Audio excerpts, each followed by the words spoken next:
ഏറ്റവും ഒടുവിൽ അത് തുറന്ന് സമ്മതിക്കുന്നു പാകിസ്ഥാൻ പ്രതിരോധ മന്ത്രി. അതായത് ഭീകരവാദികളെ തങ്ങൾ പലപ്പോഴായി സഹായിച്ചിട്ടുണ്ട്. അത് ഏതൊക്കെ അവസരങ്ങളിലാണ്, അതിലൂടെ തങ്ങൾക്ക് നേരിടേണ്ടി വന്ന ഏറ്റവും വലിയ തിരിച്ചടി ഉൾപ്പെടെ പാകിസ്ഥാൻ പ്രതിരോധ മന്ത്രി അക്കമിട്ട് നിരത്തുന്നു. ഒപ്പം തന്നെ ആണവായുധം കൈവശമുള്ള രാജ്യമാണെന്നുള്ളത് ഇന്ത്യ കൂടി ഓർക്കണമെന്നും പാകിസ്ഥാൻ മന്ത്രിയുടെ ഭാഗത്തു നിന്നുമുള്ള മുന്നറിയിപ്പിനെ പുച്ഛത്തോടു കൂടിയാണ് ഇന്ത്യ തള്ളിക്കളയുന്നത്. തങ്ങളുടെ പക്കലിരിക്കുന്ന ആണവായുധങ്ങൾ പൊട്ടിക്കാൻ ഇന്ത്യക്കും അറിയാമെന്ന് തന്നെയാണ് സോഷ്യൽ മീഡിയ വഴി കൃത്യമായി അവർക്ക് മറുപടി നൽകുന്നത്. പൊട്ടിക്കണമെന്ന് നിങ്ങൾ ആഗ്രഹിച്ച് തുടങ്ങുന്നിടത്തിന് മുൻപേ തന്നെ നാം ഇവിടെ പണി തീർത്തിരിക്കുമെന്നാണ് പലരും ഇതിന് മറുപടിയായി കുറിക്കുന്നത്. എന്നാൽ മറുഭാഗത്ത് സൈന്യത്തിൻ്റെയോ ഭരണാധികാരികളുടെയോ മുന്നറിയിപ്പ് ഇന്ത്യക്ക് ഏശില്ല എന്നുള്ള തിരിച്ചറിവിൻ്റെ അടിസ്ഥാനത്തിൽ ഭീകരരെ മുന്നിൽ നിർത്തി തന്നെ ഹാഫിസ് സയ്യിദിനെ തന്നെ ഇന്ത്യ എക്കാലവും തേടുന്ന ഹാഫിസ് സയ്യിദിനെ മുന്നിൽ നിർത്തി ലഷ്കർ ഇ തൈബയുടെ നേതാവ് കൂടിയായിട്ടുള്ള കൊടും ഭീകരൻ മോദിക്ക് മുന്നറിയിപ്പുമായി വന്നിരിക്കുന്നു. മോദിയെ ഭീഷണിപ്പെടുത്തുന്നു. നിങ്ങൾ പാകിസ്ഥാന്റെ വെള്ളം തടഞ്ഞാൽ ഞങ്ങൾ നിങ്ങളുടെ ശ്വാസം നിർത്തുമെന്നും കശ്മീരിലെ നദികളിലൂടെ വെള്ളമായിരിക്കില്ല, പകരം രക്തമായിരിക്കും ഒഴുകുക എന്നുള്ള ഭീഷണിയാണ് ഹാഫിസ് സയ്യിദിന്റെ ഭാഗത്തു നിന്നും വന്നിരിക്കുന്നത്. ഇന്ത്യയുടെ ഭാഗത്തു നിന്നും ഒരു ആക്രമണം ഏത് സമയത്തും ഉണ്ടായേക്കും എന്നുള്ള ഒരു ഭയത്തിന്റെ അടിസ്ഥാനത്തിലാണ് പാകിസ്ഥാനുള്ളത്. പഹൽഗാവിലെ ഭീകരാക്രമണത്തിന് പിറകിൽ പാകിസ്ഥാനാണെന്നുള്ള കാര്യം തെളിവ് സഹിതം കൃത്യമായി ഇന്ത്യ ആരോപിക്കുന്നുണ്ട്. സവിശേഷമായ അധികാരം നൽകിയ ആർട്ടിക്കിൾ 370 റദ്ദാക്കിയതിന് പിന്നാലെ കശ്മീർ കണ്ട ഏറ്റവും മാരകമായ അതിക്രൂരമായൊരു ഭീകരാക്രമണമാണ് പഹൽഗാമിൽ കഴിഞ്ഞ ദിവസം ഉണ്ടായത്. 26 പേരുടെ, നമ്മുടെ സഹോദരന്മാരുടെ മരണത്തിനിടയാക്കിയ ആക്രമണത്തെ തുടർന്ന് പാകിസ്ഥാനുമേൽ നയതന്ത്ര തലത്തിൽ കടുത്ത നിയന്ത്രണം ഏർപ്പെടുത്തി യുദ്ധത്തിൻ്റെ ആദ്യത്തെ റൗണ്ട് വെടിപൊട്ടിച്ച് ഇന്ത്യ അത് കൃത്യമായി തന്നെ കൊള്ളേണ്ടിടത്ത് കൊണ്ടുവന്ന് വേണം മനസ്സിലാക്കാൻ. ഈ സാഹചര്യത്തിലാണ് മുംബൈ ഭീകരാക്രമണത്തിന്റെ സൂത്രധാരനും ലഷ്കർ ഇ തൈബയുടെ മേധാവിയുമായ ഹാഫിസ് സയ്യിദ് രംഗത്ത് വന്നിരിക്കുന്നത്. ഹാഫിസ് സയ്യിദിന്റെ നിയന്ത്രണത്തിലുള്ള ലഷ്കർ ഇ തൈബയുടെ ഉപവിഭാഗമായിട്ടുള്ള റെസിസ്റ്റൻസ് ഫ്രണ്ട് തന്നെയാണ് ഈ ആക്രമണത്തിന്റെ ഉത്തരവാദിത്തം ഏറ്റെടുത്ത് രംഗത്ത് വന്നത്. ശരിക്കു പറഞ്ഞാൽ ലഷ്കർ ഭീകരരുടെ ആക്രമണം തന്നെ ആയിരുന്നു അത്. കശ്മീരിലെ പ്രാദേശിക തീവ്രവാദികളുടെ കൂടെ പിന്തുണയോടുകൂടിയാണ് ഈ ആക്രമണം നടന്നതെന്നുള്ളത് വളരെ വ്യക്തമാണ്. പഹൽഗാമിൽ നടന്ന ഭീകരാക്രമണത്തിന് പിന്നാലെ ഇന്ത്യൻ സർക്കാർ പാകിസ്ഥാനെതിരെ കർശന നടപടിയാണ് സ്വീകരിച്ചത്. ഇതാണ് അവരെ ചൊടിപ്പിച്ചത്. സിന്ധു നദീജല കരാർ റദ്ദാക്കിയതാണ് അതിൽ ഏറ്റവും ഭീകരമായത്. ഇന്ത്യയുടെ ഈ തീരുമാനം പാകിസ്ഥാനിലെ ജലക്ഷാമത്തെ കൂടുതൽ വഷളാക്കുമെന്ന ആശങ്ക പാകിസ്ഥാൻ അധികൃതർ പങ്കുവയ്ക്കുന്നു. ഇന്ത്യയുടെ ഈ കടുത്ത നിലപാടിന് പിന്നാലെയാണ് പാകിസ്ഥാൻ ഭീകരനെ ഇറക്കി ഭീഷണി ഉയർത്തിയിരിക്കുന്നത്. പ്രധാനമന്ത്രി നരേന്ദ്രമോദിക്കെതിരെയാണ് ഹാഫിസ് സയ്യിദ് പരസ്യമായി ഭീഷണി ഉയർത്തിയത്. മോദി, നിങ്ങൾ പാകിസ്ഥാന്റെ വെള്ളം നിർത്തിയാൽ ഞങ്ങൾ നിങ്ങളുടെ നാവ് പിഴുതെടുക്കും. മോദി, നിങ്ങൾ പാകിസ്ഥാന്റെ വെള്ളം നിർത്തിയാൽ ഞങ്ങൾ നിങ്ങളുടെ ശ്വാസം അവസാനിപ്പിക്കും. കശ്മീരിലെ നദികളിലൂടെ വെള്ളമാകില്ല, പകരം രക്തമായിരിക്കും ഒഴുകുക എന്നാണ് ഹാഫിസ് സയ്യിദിന്റെ ഭീഷണി. ധൈര്യമുണ്ടെങ്കിൽ നേർക്കുനേർ വന്ന് ഏറ്റുമുട്ടട എന്ന് തന്നെയാണ് ഇതിന് മറുപടിയും പറയാനുള്ളത്. ഒളിച്ചിരുന്നു കൊണ്ട് ഭരണാധികാരികളുടെയും ഒരു നശിച്ച രാജ്യത്തിന്റെയും കൂട്ടോടുകൂടി ഇങ്ങനെയൊക്കെ വീരവാദം മുഴക്കുന്ന ഭീരുക്കളായിട്ടുള്ള തീവ്രവാദികളോട് ഇതല്ലാതെ മറ്റൊന്നും തന്നെ പറയാനില്ല എന്നാണ് ഇതിന് മറുപടിയായി പറയേണ്ടത്. അതിർത്തി കടന്നുള്ള ഭീകരതയെ, തീവ്രവാദത്തെ പാകിസ്ഥാൻ ഇനിയും പ്രോത്സാഹിപ്പിച്ചാൽ ഒരു കാരണവശാലും ഇന്ത്യ നിശബ്ദത പാലിക്കില്ല എന്നുള്ളത് വ്യക്തമായി തന്നെ നൽകിയിട്ടുണ്ട്.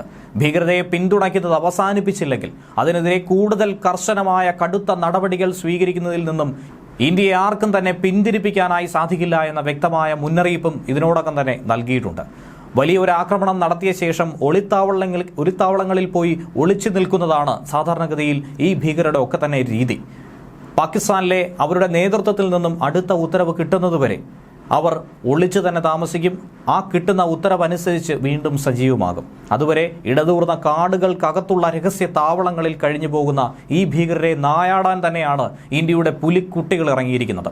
ഹാഫിസ് സയ്യിദും അനുയായിയായിട്ടുള്ള സെയ്ഫുള്ളയുമാണ് ഇവരുടെ തലപ്പത്തിരിക്കുന്നത്. ഈ രണ്ട് തലയും മണ്ണ് പറ്റുമെന്ന കാര്യത്തിൽ യാതൊരുവിധ സംശയവുമില്ല. ഇരുവരും പാകിസ്ഥാനിൽ നിന്ന് തന്നെയാണ് എല്ലാ തരത്തിലുമുള്ള നിയന്ത്രണങ്ങൾ നടത്തുന്നത്.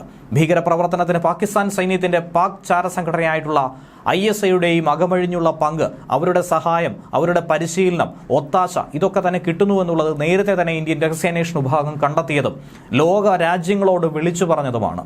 പാകിസ്ഥാനിൽ നിന്നുള്ളവർ തന്നെയാണ് ഈ സംഘത്തിൽ കൂടുതലായിട്ടുള്ളത്. കശ്മീരിലെ ചില ആളുകളെയും ഈ സംഘത്തിലേക്ക് റിക്രൂട്ട് ചെയ്യുന്നുണ്ട്. കശ്മീരി ജനവിഭാഗങ്ങൾക്കിടയിൽ നിന്നും തിരഞ്ഞു പിടിച്ച് പലരെയും ചൂഷണം ചെയ്ത് ബ്രെയിൻ വാഷ് ചെയ്ത് അവരെ പാകിസ്ഥാനിലെത്തിച്ച് പലയിടത്തുമായി ലഷ്കർ ക്യാമ്പുകളിലും ജെയ്ഷെ ക്യാമ്പുകളിലുമൊക്കെ പരിശീലനം നൽകി അതിനുശേഷം തിരികെ തങ്ങളുടെ സ്ഥലത്തേക്ക് വിടുന്നു. ആവശ്യാനുസരണം അവരെയൊക്കെ തന്നെ സ്ലീപ്പർ സെല്ലുകളായി ഉപയോഗിച്ചുകൊണ്ട് ആവശ്യാനുസരണം ആക്രമണം ആസൂത്രണം ചെയ്യുന്നു. ഈ സാഹചര്യത്തിൽ പാകിസ്ഥാൻ തന്നെ ഇപ്പോൾ കാണിച്ച ഏറ്റവും വലിയൊരു മണ്ടത്തരമെന്ന് പറയുന്നത് ഭീകരവാദികളെ സഹായിക്കുന്നുണ്ട് എന്നുള്ള വെളിപ്പെടുത്തൽ കൂടിയാണ്. ഈ ആക്രമണം നടത്തിയതേ ഏറ്റവും വലിയ മണ്ടത്തരവും മഠയത്തരവുമായി ഇവരും പറയുന്നു. അതിനിടയിലാണ് പാക് പ്രതിരോധ മന്ത്രി ഇങ്ങനെ ഒരു അബദ്ധ നീക്കം കൂടി നടത്തിയിരിക്കുന്നത്. കഴിഞ്ഞ 3 പതിറ്റാണ്ട് കാലമായി ഭീകരവാദികൾക്ക് സാമ്പത്തിക സഹായവും പരിശീലനവും നൽകിയെന്നാണ് പാകിസ്ഥാൻ പ്രതിരോധ മന്ത്രിയായ ഖവാജ ആസിഫ് വെളിപ്പെടുത്തിയത്. ഇസ്ലാമാബാദിൽ വെച്ച് മാധ്യമപ്രവർത്തകരോട് സംസാരിക്കുമ്പോഴായിരുന്നു നിർണായകമായ ഒരു വെളിപ്പെടുത്തൽ പ്രതിരോധ മന്ത്രിയുടെ ഭാഗത്തു നിന്ന് തന്നെ ഉണ്ടായിരിക്കുന്നത്. ഭീകരവാദികൾക്ക് സഹായം ചെയ്യുന്നുവെന്നും ഇന്ത്യ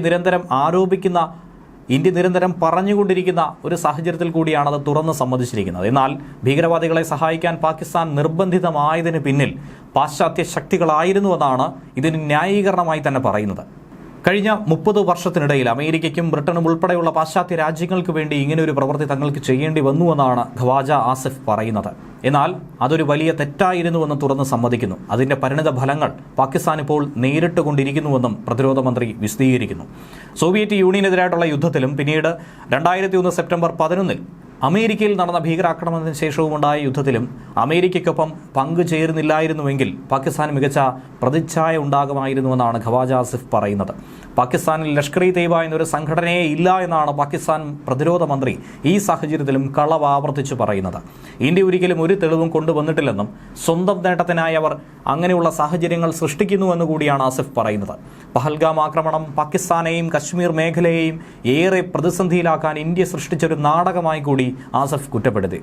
സോവിയറ്റ് യൂണിയന്റെ അഫ്ഗാൻ അധിനിവേശത്തിനെതിരെ അമേരിക്ക ഭീകരവാദികളെ ഉപയോഗിച്ചുകൊണ്ടൊരു നിഴൽ യുദ്ധം നടത്തി. പഹൽഗാം ഭീകരാക്രമണത്തിന് പിന്നിൽ പാകിസ്ഥാനാണെന്നുള്ള ഇന്ത്യയുടെ ആരോപണം ഈ മേഖലയിൽ അസ്ഥിരത സൃഷ്ടിക്കാനുള്ള ഒരു ശ്രമത്തിന്റെ ഭാഗമാണെന്നാണ് പാകിസ്ഥാന്റെ ആരോപണം. ഇന്ത്യയിൽ ആക്രമണം നടത്തിയെന്ന് അവകാശപ്പെടുന്ന റെസിസ്റ്റൻസ് ഫ്രണ്ട് എന്ന സംഘടനയെപ്പറ്റി തങ്ങൾ കേട്ടിട്ട് പോലുമില്ല എന്ന് ഏവരും വിശ്വസിക്കുന്ന ഒരു കളവ് പറഞ്ഞുകൊണ്ടാണ് പ്രതിരോധ മന്ത്രി രംഗത്ത് വന്നിരിക്കുന്നത്. ഇങ്ങനെ ഒരു സംഘടനയെ ഇക്കഴിഞ്ഞ 6 വർഷത്തിനിടയിൽ പാകിസ്ഥാന്റെ പ്രതിരോധ മന്ത്രി കൂടിയായിട്ടുള്ള ഖവാജ കേട്ടിട്ടില്ലെങ്കിൽ അത് വിശ്വസിക്കാൻ തക്കത്ര മണ്ടരല്ല, പാകിസ്ഥാൻ ജനതയെപ്പോലെ അല്ല ഭാരതീയർ എന്നുള്ളത് കൂടി ഇദ്ദേഹം മനസ്സിലാക്കേണ്ടതാണ്. പഹൽഗാം ആക്രമണത്തെ ഞങ്ങൾ അപലപിക്കുന്നുവെന്നും വർഷങ്ങളായി പാകിസ്ഥാനും ഭീകരാക്രമണങ്ങളുടെ ഇരയാണെന്നുമാണ് ഖവാജ ആഫീസിന്റെ മുതലക്കണ്ണീർ.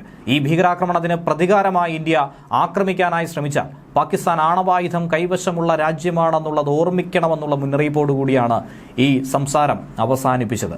അതിന് തിരിച്ചുള്ള ഒരു മറുപടിയും വളരെ കൃത്യമായി നൽകുകയാണ്. നമ്മുടെ കൈവശവും ഇരിക്കുന്നത് ആണവായുധം തന്നെയാണല്ലാതെ പടക്കമല്ല എന്നുള്ളത്. പഹൽഗാമിലെ ആക്രമണത്തിന് ഉത്തരവാദികളെ ആരൊക്കെ ആയിരുന്നാലും അവരെ കണ്ടുപിടിച്ച് തിരഞ്ഞുപിടിച്ച് വേണ്ട വിധത്തിലുള്ള ശിക്ഷ നൽകുമെന്നാണ് പ്രധാനമന്ത്രി നരേന്ദ്രമോദി കഴിഞ്ഞ ദിവസം പറഞ്ഞത്. അതിനുള്ള മറുപടിയാണ് ഖവാജ ആസിഫ് നടത്തിയ പ്രതികരണവും.